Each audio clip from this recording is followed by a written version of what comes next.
మా ఫ్రెండ్ చూస్తుంది.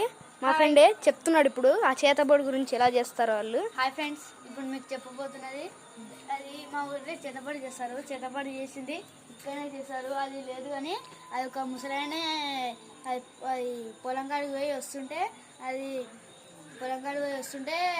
నిమ్మకాయ కనబడితే నిమ్మరసం ఉంటుంది ఫ్రెండ్స్. ఆ నిమ్మరసం చేసుకుని తాగినాక ఇట్లా పడిపోయాడు.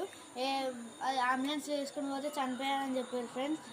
ఇటువంటి మళ్ళీ ఎవ్వరు చేసుకోకండి. Like, share, subscribe. So friends, ఇప్పుడు మనం నిజంగానే వెళ్ళబోతున్నాము. కొంచెం భయంగానే ఉంటుంది మాకు కూడా, ఎందుకంటే చీకటిగా ఉంటుంది. మేము ఇంకా చిన్నపిల్లలము. వీడు 7th, నేను 7th. చూద్దాం, కానీ చాలా దగ్గరలోకి ఉన్నాము. స్ట్రైట్ వెళ్ళి అక్కడ లెఫ్ట్ తీసుకుంటే వచ్చేస్తుంది. చూసారా? అయ్యో